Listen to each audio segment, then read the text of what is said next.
ನಮಸ್ಕಾರ. ನನ್ನ ಹೆಸರು ರೋಹನ್ ಭರತ್ಚಂದ್ರ. ಇವತ್ತಿನ ಒಂದು ಇಂಟ್ರೆಸ್ಟಿಂಗ್ ವಿಡಿಯೋ. ಕಳೆದ ಒಂದು ವರ್ಷದಲ್ಲಿ ಭಾರತಕ್ಕೆ ಹೋಲಿಸಿದರೆ ಪಾಕಿಸ್ತಾನ ಷೇರು ಮಾರುಕಟ್ಟೆಯಲ್ಲಿ ಜಾಸ್ತಿ ಲಾಭ. Indian stock market 4th largest in the world in terms of market cap.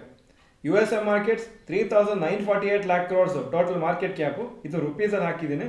Chinese market cap 504 lakh crores.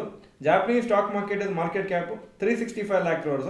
ಇಂಡಿಯಾದ ಸದ್ಯಕ್ಕೆ 336 lakh crores ಹಾಗೂ UK ಅಪ್ರಾಕ್ಸಿಮೇಟ್ಲಿ 260 lakh crores. ಇಂಡಿಯಾದ stock market actually one of the largest markets ಆಗಿದೆ ಹಾಗೂ compare to developing countries ಅಂತೂ ತುಂಬ ದೊಡ್ಡ market. ಹಾಗೂ ಪಾಕಿಸ್ತಾನ್ ಸ್ಟಾಕ್ ಮಾರ್ಕೆಟ್ ನೀವು ನೋಡಿದರೆ ಸೈಜು ಅವ್ರದ್ದು ಬರೀ ಅಪ್ರಾಕ್ಸಿಮೇಟ್ಲಿ 2 ಲಕ್ಷ ಕೋಟಿ. ಅಂದರೆ ಪಾಕಿಸ್ತಾನದ ಸ್ಟಾಕ್ ಮಾರ್ಕೆಟ್ ಕಂಪೇರ್ ಮಾಡಿದರೆ ಇಂಡಿಯಾದ ಸ್ಟಾಕ್ ಮಾರ್ಕೆಟ್ 166 times ಬಿಗರ್. ಆದರೆ ಲಾಸ್ಟ್ 1 year ಪಾಕಿಸ್ತಾನದ stock market returns Indian stock markets beat ಮಾಡಿದೆ. ಕರಾಚಿ ಸ್ಟಾಕ್ ಎಕ್ಸ್ಚೇಂಜ್ 100 ಇಂಡೆಕ್ಸು, ಅದು main stock index of Pakistan, ಅದು ಆಲ್ಮೋಸ್ಟ್ 46% ಅಪ್ರಿಷಿಯೇಟ್ ಆಗಿದೆ 1 year compare to 8% rise for Nifty 50. Main reason ಯಾಕೆ ಇಷ್ಟು ಹ್ಯೂಜ್ ಅಪ್ರಿಸಿಯೇಷನ್ ಆಗಿದೆ Pakistan stock ಮಾರ್ಕೆಟ್ಸಲ್ಲಿ ಅಂದರೆ IMF ಅವರಿಗೊಂದು ಅಪ್ರಾಕ್ಸಿಮೇಟ್ ಆಗಿ 25,000 ಕೋಟಿ ಲೋನ್ ಕೊಟ್ಟಿದ್ದಾರೆ.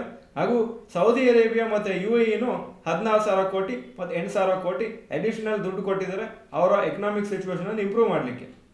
ಹಾಗೂ quarterly results of various companies improve ಆಗಿದೆ ಲಾಸ್ಟ್ 6 months. ಅದು ಒಂದು ಪಾಸಿಟಿವ್ ಫ್ಯಾಕ್ಟರ್ ಆಯಿತು ಪಾಕಿಸ್ತಾನ ಸ್ಟಾಕ್ ಮಾರ್ಕೆಟ್ಗೆ ರ್ಯಾಲಿ ಆಗಲಿಕ್ಕೆ. 2023 IMF ಪ್ರಿಡಿಕ್ಟ್ ಮಾಡ್ತಾ ಇದ್ದಾರೆ ಪಾಕಿಸ್ತಾನ GDP 0.5% ಬೀಳುತ್ತೆ ಅಂತ. ಹಾಗೂ 2024 ಸ್ವಲ್ಪ ಗ್ರೋ ಆಗುತ್ತೆ, 2.5% ಗ್ರೋತ್. ಸೊ ನೀವು ನೋಡ್ಬೋದು ಎಷ್ಟು ಡಿಫ್ರೆನ್ಸ್ ಇದೆ ಪಾಕಿಸ್ತಾನ ಹಾಗೂ ಇಂಡಿಯಾದು GDPಯಲ್ಲಿ. Karachi 100 index performance last 1 year 46% rise ಆಯಿತು. 3 ವರ್ಷದ CAGR ನೋಡಿದರೆ 14.5% per annum, 5 years 8.81% per annum, 10 ವರ್ಷ ನೋಡಿದರೆ 9.78% per annum ವರ್ಕೌಟ್ ಆಗಿದೆ. ಸೊ ಹಿಸ್ಟಾರಿಕ್ಲಿ ಪಾಕಿಸ್ತಾನದ ಸ್ಟಾಕ್ ಮಾರ್ಕೆಟ್ಸು ಮೀಡಿಯಾಕರ್ ರಿಟರ್ನ್ಸ್ ಕೊಟ್ಟಿದೆ.